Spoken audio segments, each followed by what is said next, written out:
Alright, I wanted to get out a video. All the videos of like games and stuff will be coming out eventually, but I wanted to get out a video of my thoughts now that Triad Wars 15 as well as SE KOS-MOS have now finished.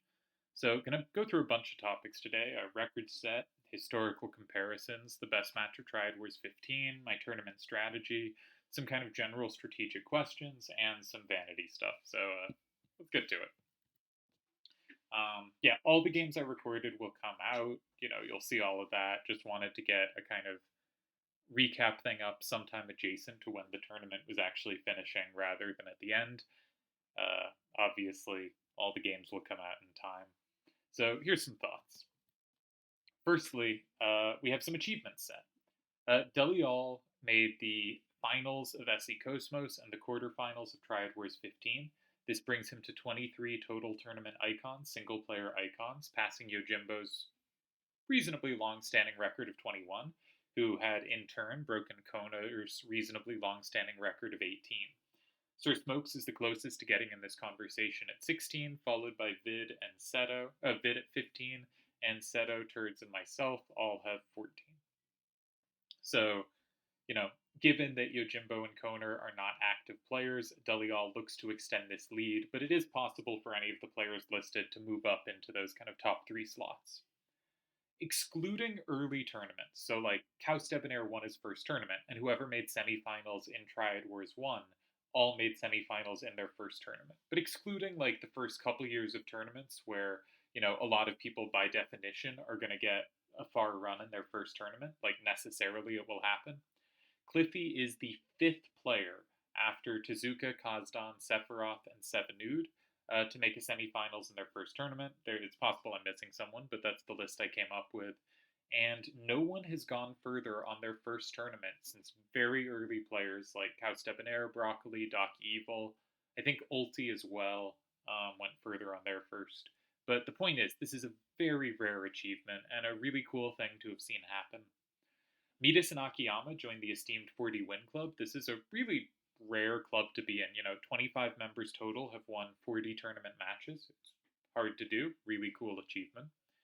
Akiyama gained some Hall of Fame score and moved up to 12th, passing Vid, who he defeated in the quarterfinals. He is quite close to top 10 all time. And you know how in sports there's kind of like, you ask, is so and so a top 10 player all time? Like Larry Bird. And, people say, of course. And you keep asking players, and a few things can happen. Either they have like 7 top 10 all time players, and there's a bunch of people that are borderline, but they don't really think should be there.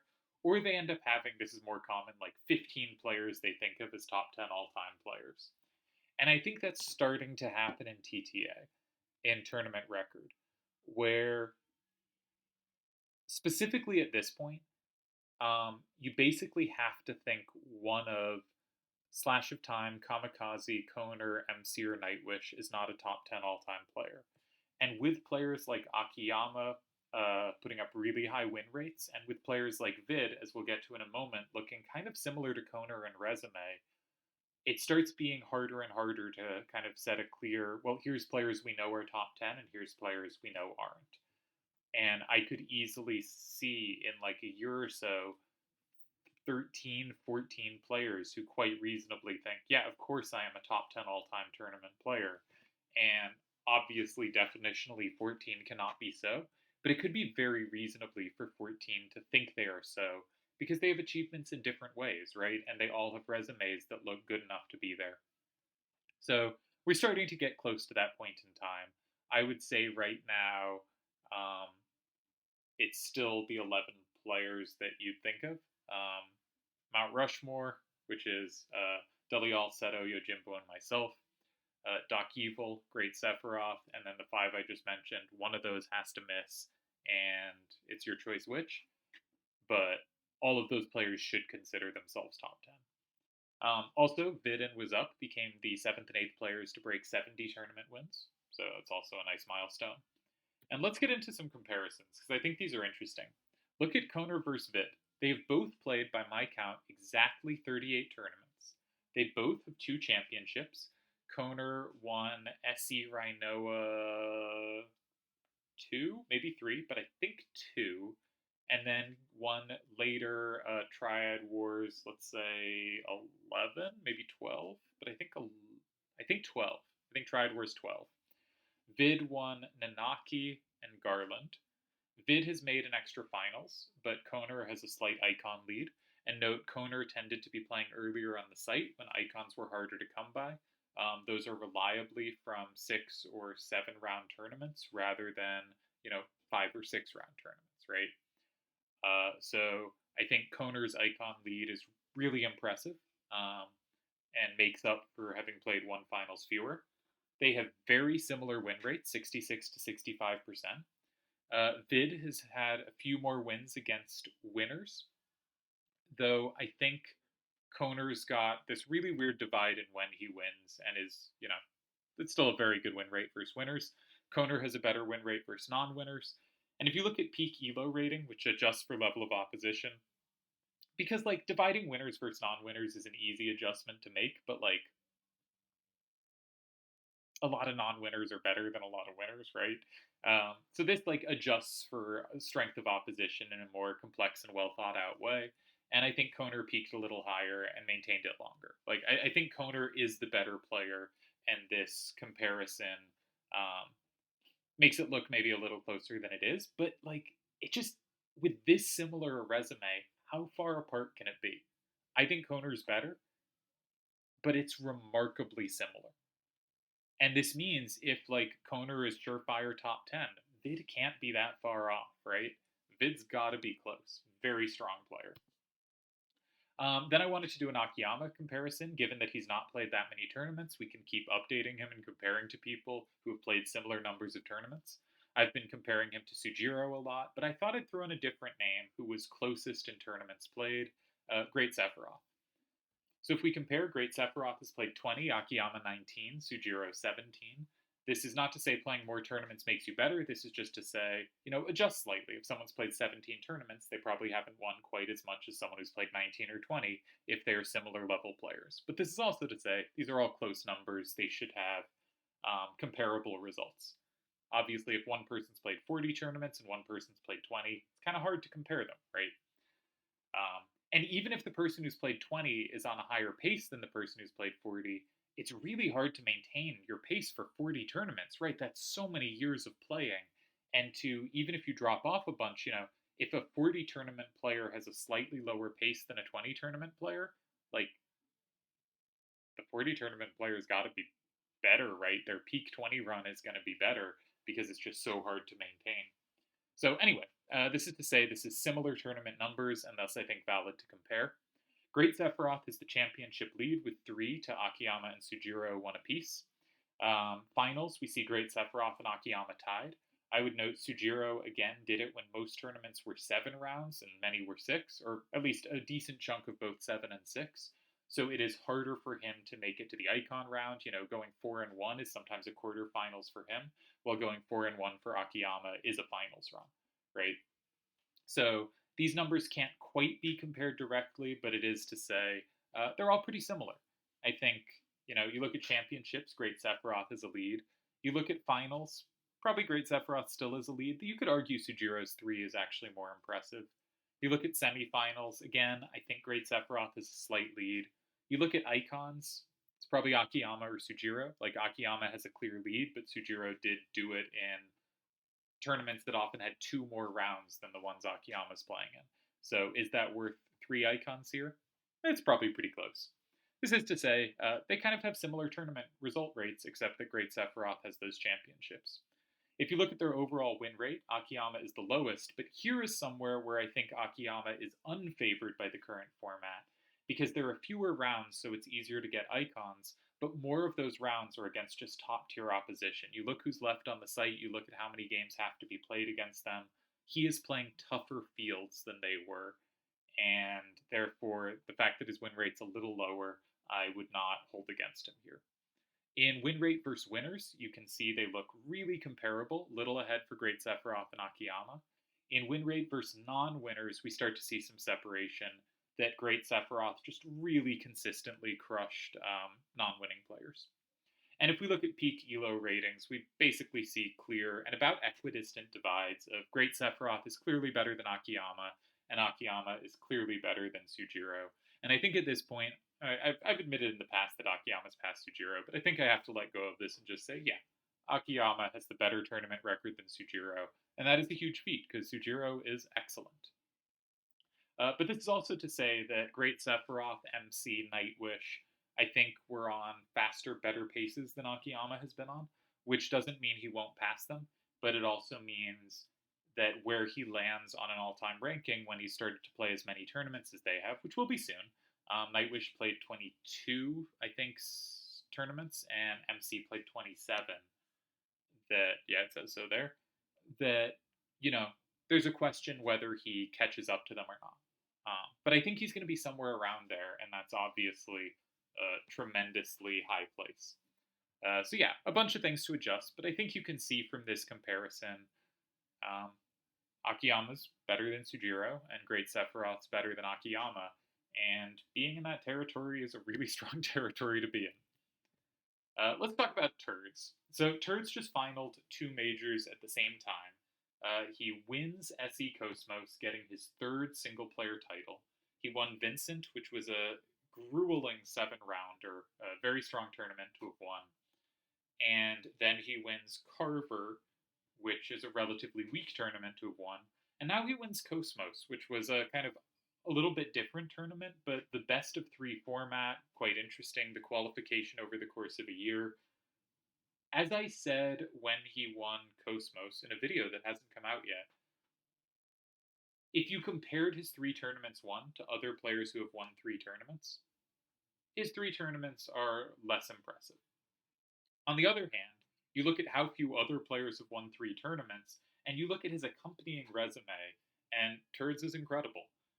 He is now 5th to 8th in championships with 3. Only 8 players have ever won 3 championships. He is the 3rd. I believe the order goes something like Delial, Seto, was up. No, it's Delial, Seto, Great Sephiroth, was up, Yojimbo, Slash of Time, Cookie, Turdz. I'm missing someone. Delial, Seto, Great Sephiroth, was up, Yojimbo, that's 5. Slash of Time, Cookie, Turdz. Yes, that's 8. Okay, we did get them all. So he's now 5th to 8th in championships with 3. If he moves to 4, if he had won both his finals, which of course is a big ask, he would have tied Seto for 4th to 5th most championships ever. But 3 is just a huge number. You look at his number of finals, he's made 5 finals, that's 7th. You look at his semis, he's 5th, 6th with 10. You look at quarterfinals, he's 5th to 8th with 14. Overall, this is just very clearly, he's basically behind what I'm calling Mount Rushmore, Delial, Seto, Yojimbo, and myself. And that puts you not in the top 4. But he's basically right after them in every slot. And achievement, which is a score that kind of adds up your championships, finals, semifinals, and quarters, but weights them so championships are worth more. You know, championships are worth 1,000, finals 500, semis 250, quarterfinals 125. He just adds up to he's achieved more than any players besides those big 4. That doesn't mean you have to have him 5th. Again, I don't have him 5th. I have Great Sephiroth or Doc Evil 5th, depending on the day. But he's done more than anyone but those 4 players. And he's going to keep winning because he's active and he plays really, really well. And he plays really, really well regardless of the format. He's one of the most thoughtful players in adjusting to different rule sets and adjusting to different ways to approach Triple Triad. And that means, you know, as we see tournaments like KOS-MOS and Kefka, his level of play is going to stay really high. And he's going to keep moving up. It's really hard to break into that top 4 in any of these stats, but it's also going to be really hard for anyone behind him to catch him because he's going to keep winning. He's 9th in total wins with 68. He's 8th through 13th in wins versus winners, with 13 of his 68 wins coming versus winners. He's tied 1st through 3rd with Deli and Seto in number of years he won an icon in it. He's been doing this a long time and at a very high level, despite not being on the site at the very start of it. And his overall Hall of Fame score, his place, is 16th with 67.43. I really thought he'd pass Sujiro on my rankings, and I'm kind of surprised he didn't. Um, but I think he will very shortly. He's a little more behind Cookie, and I think he's better than both. I think I think at his best versus at Sujiro's best, Sujiro's probably a tad better. But I'm not sure about that because Sujiro did it in an era which is quite hard to compare. But Turdz has done it so much longer and done it so well. He had like a weak period around 2013, but other than that, he's been so good for such a long time. I think I'd have him ahead of both of those. I think he's a better player than Cookie. I think Cookie's 3 titles are better, but I think Turdz has just clearly been a better player for a long, long time. Um, though obviously Cookie's win of SE left my brain. The one that just happened. Zidane was an incredible run, and Cookie deserves a very high score here. Coming out of 2006, people thought Cookie was second place for the GOAT race, and he may have been, though I probably would have had Sujiro ahead of him for second. But that's to say, I think I wish Turdz was already rated higher than by my score than them by my score. I think he should be 14th, maybe a case for 13th. Really good, really good player. And you can see he has just done more than anyone else except for the very top players of all time. So to do a comparison, Cookie versus Turdz. Oh shit, I didn't adjust this for whether Turdz won his both championships or just one. He's on 3 championships, but if we compare, Cookie has played slightly more tournaments. They have the same number of championships, but Turdz has made more finals, more semifinals, more icons, similar win rates. Both of them kind of interesting on this front, where Turdz doesn't win his first few tournaments, then has Vincent, then is really good for a bit, then has a fallow period, then is really good for a bit again. Cookie has this incredible run from 2003 through 2006, and then it's like a pretty good but not great player after that, and his win rate trails off. Both of them, if you kind of took the right parts of their careers, they would look clearly higher on this front. Cookie with a little bit of a higher rate versus winners, but Turdz with a higher rate versus non-winners, and Turdz with a slightly higher peak ELO rating. Of course, ELO has inflated a bit over time, but Turdz has also spent a lot more time close to his peak rating. He spent a lot more time rated in the 2200s than Cookie. Again, my numbers currently have Cookie ahead, and we can make the case for that, but today is not the day we're making that case. Today, I think Turdz should be a touch ahead and should feel robbed by my stupid Hall of Fame stat. That said, let's move on to contenders for best match. We're going to hit a lot of subjects up today. To be considered for best match, I set a rule that a match must be at least 3 games. This helps me be lazy because I don't have to check that many matches, but I think is also fair. Like, you could have a great game in a 1 or 2 game match, but to have a really great match, I think it has to be longer. There are 4 matches that fit this criteria. All of them I think were good, but rather than do a whole get voters stuff, I think it's clearly myself versus Delial. I think it was the highest sustained level of play by 2 players over the tournament by just a large margin. I think it was a really interesting match with interesting adjustments. Obviously, I was not in the other matches, so quickly on them, DJ played so well versus Delial, putting legitimate pressure on him. Delial was in a lot of trouble, I think, in game 2. And it took Delial a bit to stabilize the match and eventually win the match in 5 games. But this is not because Delial was playing badly, it's because DJ was playing really well. Delial versus Smokes, another really interesting one with Deli. No combo made it a drawish rule set, but they kept finding ways to test each other and make it complicated. And Deli kept giving Smokes really hard questions to answer.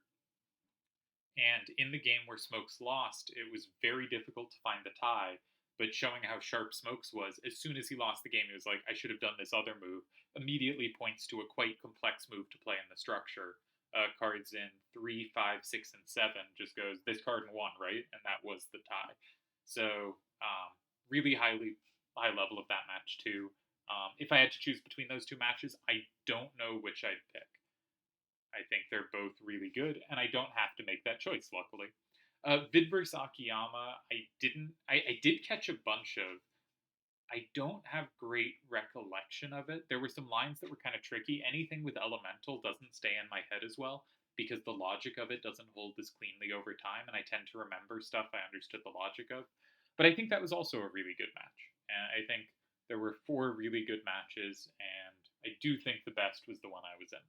And so rather than have people vote, I'm just going to call it the best because I think it was. But the others are very good as well, and feel free to go, no, this is stupid and fixed, and you're wrong. I mean, obviously, there's now a tradition of whichever match Metis loses is the best match of the tournament. Sadly, the Turdz Metis match was only one game long, so it can't have been that one. All right. My tournament strategy for Triad Wars 15. So there's like stuff that's obvious. Try and make good moves, do calculation, all that. One thing, but some things I specifically focused on. If I'm getting lower on time and I am okay with a move, just play it. I don't want to be in panic decision situations. Some people I think can adapt to having under 30 seconds on the clock. I start having a lot of trouble making decisions. In a way, I think most people do. Like, I am prone to, oh no, I just saw something I don't like. I have to switch to another idea and I don't have time to figure it out. And I really focused on, okay, this idea seems good enough rather than start looking at something else where I might forget something about this. Like, let's say you're looking at move A and you spent a while on it, you have a couple minutes left, and you're like, okay, I think A is good. Let's look at move B. You're like, move B doesn't seem great. And you look back at move A with like 40 seconds left, and suddenly something seems wrong to you about it. You're like, what was my response to this again? And you're like, I can't play A, and I have 40 seconds left. And maybe you switch to B. Maybe you switch to C. This is a really commonly done thing in chess, too, where panic decisions occur, and you want to minimize panic decisions. And if I'm satisfied, I want to avoid situations where I'm going to screw up. So I will generally think till I'm at 2 minutes left. And at that point, if I'm comfortable, I will probably just make the move. And if I start looking at another move and think there's a lot more to check here, I'll just go with my first move. I'll just say, okay, I trust my calculations on the first move. I have a minute left here to finish checking the second one. I don't think I'm going to do it in a non-panicked way. I'll just make the first move. The only time this came back in a bad way is I don't like the first move I made in the finals. I think I should have gone with the other decision, but I also think it was a good practical choice in some ways because the other move, I didn't have time to feel whether I thought it worked or not. And so I would have been playing it on instinct rather than a move that I was pretty sure I could get to a tie. And then Turdz did something creative that he instantly regretted, and it went my way. But I do think the other move was better. Another thing is more cheerful is better. The Delhi match, I was getting really down and really out of it. And when I just decided, no, we're just going to have fun. We're just, going to play well and have fun with it and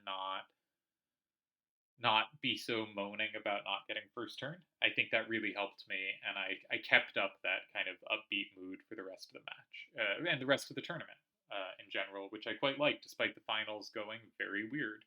If you didn't catch the finals, my internet died when I had about 40 seconds left. You'll see this in the video when it comes out, but my internet died when I had about 40 seconds left in the first game. He had made his first move. I didn't make a reply. When it came back, I told him what my move would have been. Again, this locked me into a move I actually preferred the other option at the time. Obviously, the game went well for me, and I'm happy with what happened, but it did. So I told him my move so that I couldn't use the extra time to change it or come up with something else. And then because Dalamar wasn't on, we started playing more. And because he had first turn, if I got first turn, I would time out so we could play again. And I had to time out 3 times, and then finally he got first turn again, and I made the move I had locked in, and he thought for a while, and the L's worried him, he went for a creative move that I don't think worked. I haven't checked with the solver yet, but I don't think worked. But yeah, that was a weird match. I felt weird about it. It's always weird when you lose internet. and when there's a mess there, and you just try to replay the game, but it feels bad and crummy for both players and loses momentum. But I think I did a reasonable job of staying upbeat through that as well. And the last thing is, I did really serious hand making preparations for this one. In the quarterfinals, Piggy looked at hands with me, and one thing that happened was he made a hand quite similar to the hand Delial was running, and I was able to adjust by noting something he had done in his hand and taking an idea from it. Because if his hand was built to set up this card, then Deli's very similar hand would also set up this card, and the card handled stuff I was having trouble with. I was having trouble with sevens to the left, not rightward sevens, leftward sevens, and so 8-7-8-4 was a way to cover that. And I think if I hadn't talked to Piggy, I wouldn't have ended up on a hand idea I was so happy with and that worked so well. For the semifinals, I came up with a bunch of hands and hated all of them. And then he sent me an idea, and that was much better than any idea I had come up with. And suddenly, instead of comparing a bunch of hands I hated to each other, because one thing I did a lot this tournament was put a bunch of hands in view hands and just think about how they'd line up and how I'd start with one against the other and how I'd react to those starters and see if I was comfortable with the hands in plausible games. And suddenly, all these hands, everything was uncomfortable, and suddenly there was something kind of comfortable to test against. And I started comparing with his hand and thinking about what his hand did, and that helped clarify my thinking. I was also I started remembering Tezuka's TTAC Finals Open game against Piggy and felt inspired by that, and that sort of ended up influencing the idea as well. In a kind of playing, he didn't do a half-strong starter, but like a starter with weaknesses where you have combo play if they take advantage of the weaknesses. Because I started noticing a lot of repeats of numbers that meant if I can set up combos against those numbers, I have a lot of play, and that ended up being the winning idea. So thanks to Delial and also for specifically helping me, and thanks to Tezuka for playing some really interesting games that helped me figure stuff out. Um, so yeah, I think I was really good at hand adaptation. In the finals, you'll see these videos eventually. I did a lot of preparation for figuring out the hands, trying to place him on a hand, trying to figure out counter hands, trying to figure out how I'd be comfortable stopping all his starters, and basically building a counter hand. And he ended up using a hand 4 out of the 5 cards I expected, and the 5th card was quite similar, and it made it really hard for him to find a starter. And he ended up finding quite a good starter, which is a credit to him, but I had basically built a counter hand to the starters he could play, and it was a difficult situation for him. Yeah, I think in general, you want to minimize how smart you'll have to be, right? You want to be smart when you'll have to be smart, but if you can get away with not being smart, you have more time to do the smart things you'll need to do, right? And you'll also be less exhausted for them. Like, you don't want to have to save too many really tough saves. It's just really tough. You're going to eventually break down. You don't want to have to find too many really good, tricky starters because that's hard to do. You're not going to be able to do so reliably. So, if you come through 2 out of 3 times you have to be really clever, then you want to minimize those times, right? Because a third of the time you're going to screw it up. So, yeah. I think by having good preparation, I didn't have to make as many difficult decisions as my opponents did. And I think that was really helpful to me. Some general questions I think are kind of interesting about tournament play.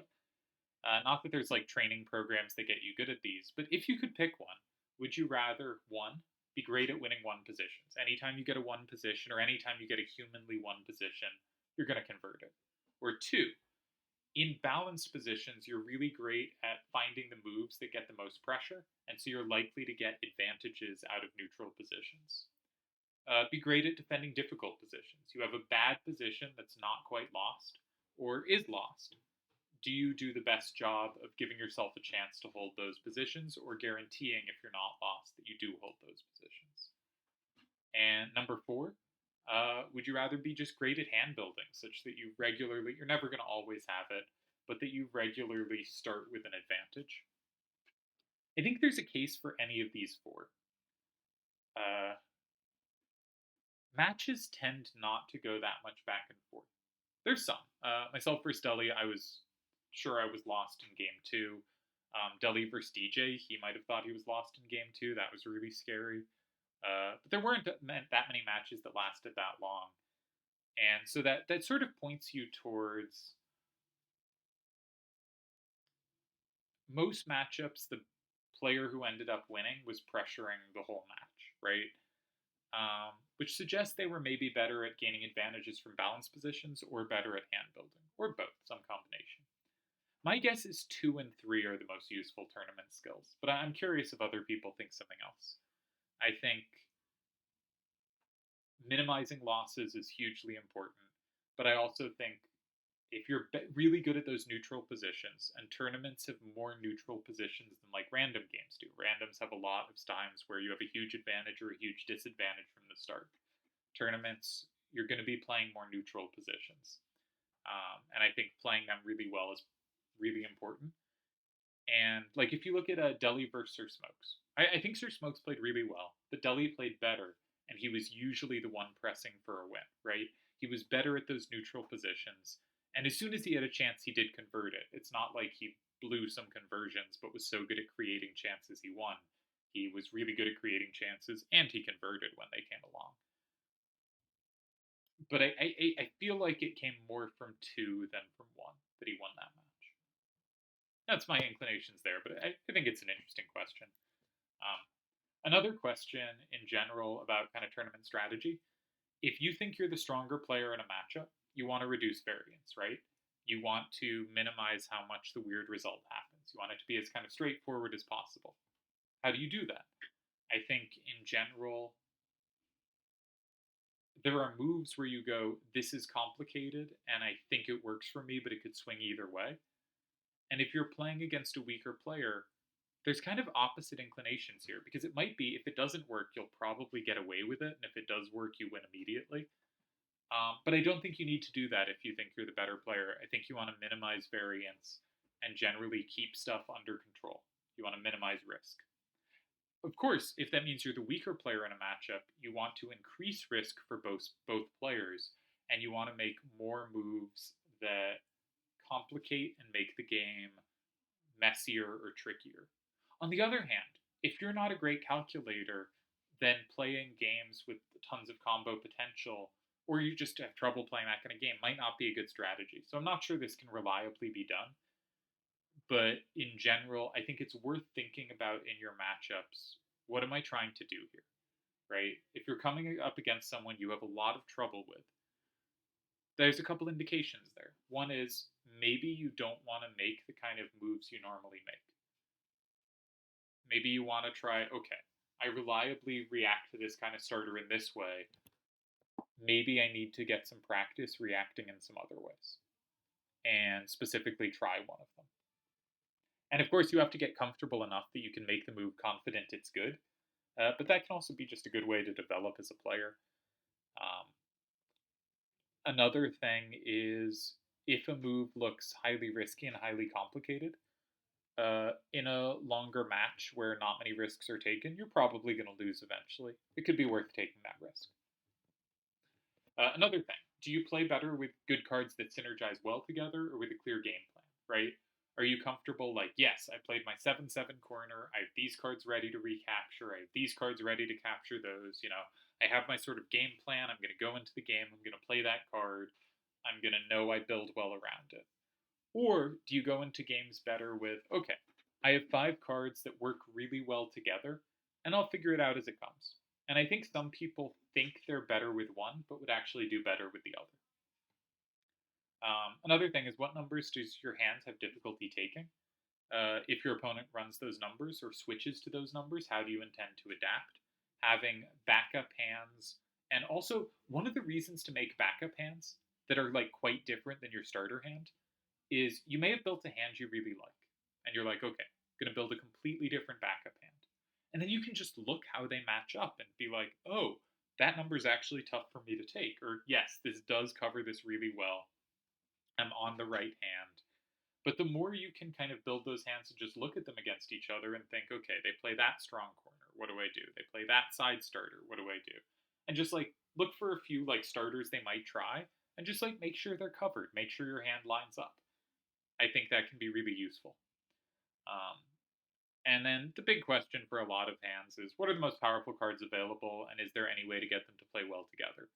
So, for instance, 7648 Silver Dragon and 4876 Harloot, I think, are a really powerful pair.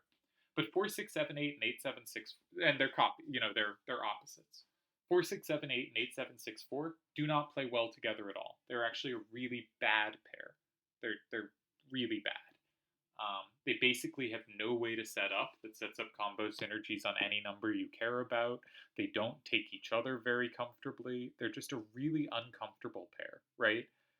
Just using 8764s because they're available doesn't mean those cards are good. Instead, we should pick ones that are good, right? It's not just power, it is also synergy. Okay, and for the final part of this video of just various thoughts I've been having during Triad Wars 15, I'm going to talk about my place in history. I know this is a boring topic, so I'm sticking it at the end of a video, but I am proud of myself, and I think it is a big deal, so we're gonna cover it. So also, tournaments really stress me out. Today I won the finals. I haven't slept well for 3 days. Every round, I lose the ability to sleep well. I get all uncomfortable. I'm not even necessarily thinking about it, but it's such a clear pattern.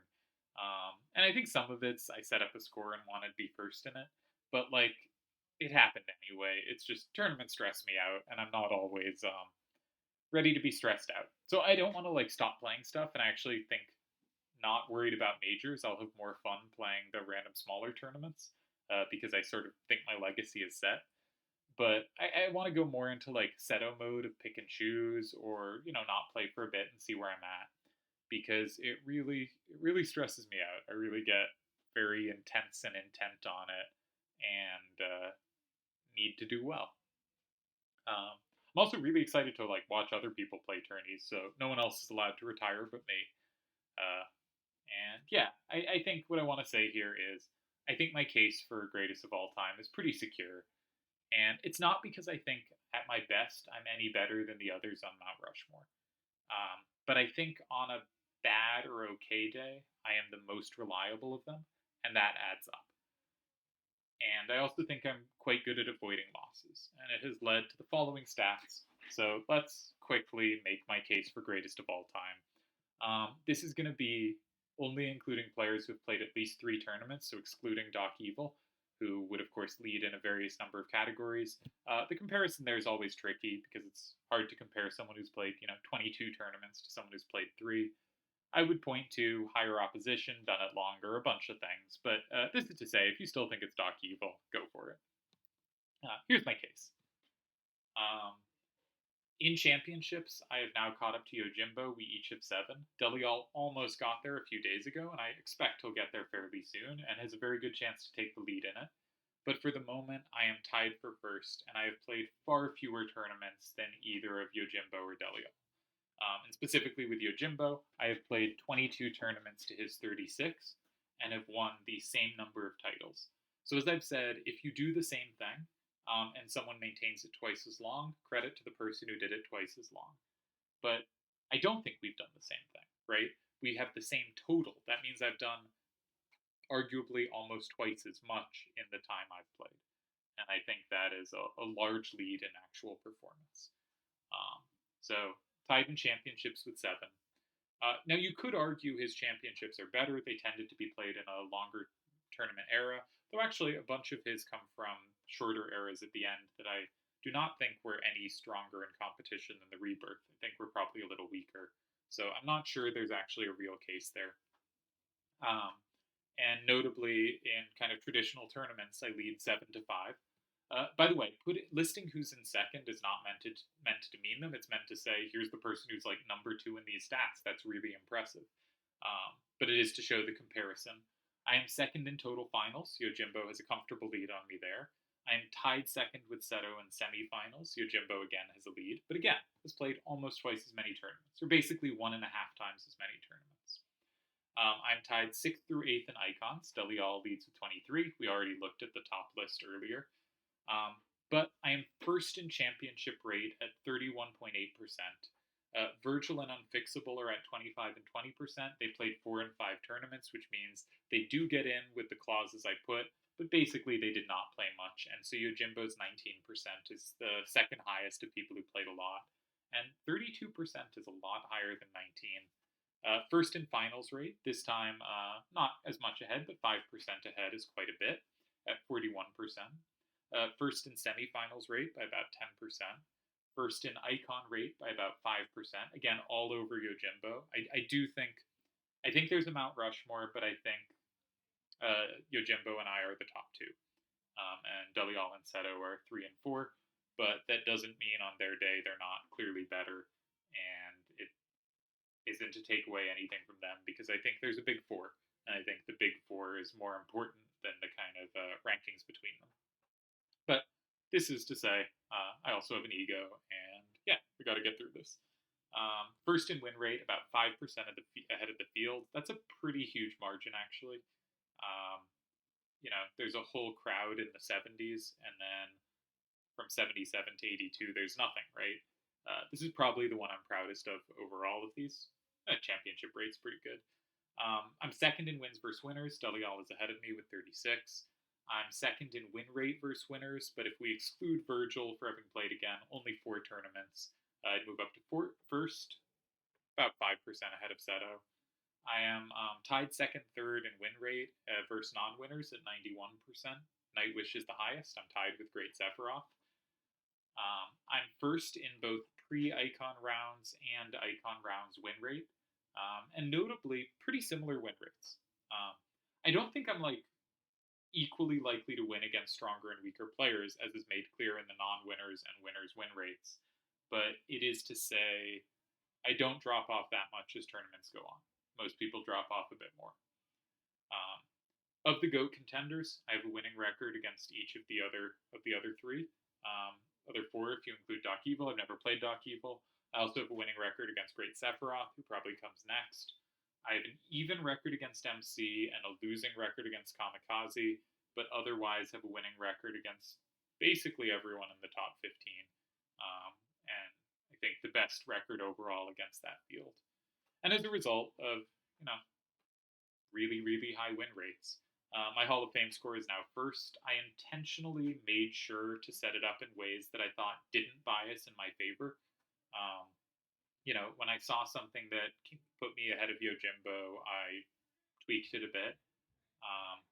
But I think with this resume, I clearly should be ahead at this point. And that means I could now tweak it, because I now wouldn't be cheating to put myself in first, right? I think I shouldn't. I think I've put a stat out, and I should leave it how it is. But it means someday I might come up with another stat of the type. The main reason I want to change it is it's kind of a pain to update. I didn't set it up well to be updatable. So possibly I'll adjust that at some point. But yeah, I'm very pleased I won a 7th. I'm proud of myself, and I'm really looking forward to rooting for my friends in future tournaments and against my enemies.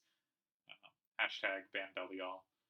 But yeah, after this tournament, I am quite satisfied with my triple triad legacy. Of course, I should be quite satisfied with it if it was a lot less than it is, but I have a big ego and a competitive streak, and we're here. So yeah, hope you enjoyed this recap of various nonsense to do with Triad Wars 15 and SE KOS-MOS, which I didn't catch enough of, and it's hard to commentate closed. But I think it was a pretty interesting format, and I like the idea of spending a year qualifying for stuff. I've talked about it with a few people, definitely will be counting it as a major, definitely will be counting Kefka as a major. I think they're interesting new formats, and it's nice to see random in officials, and I wouldn't want any of the officials with a history to start including random. I really like when things are kept consistent over time. But adding new formats where random is included is nice to see. And I also really like that the 2 finalists were basically the only people who wanted to play open-closed as well as closed throughout the tournament, and that they did play it in the finals. Respect for that. So yeah, that's where we'll stop.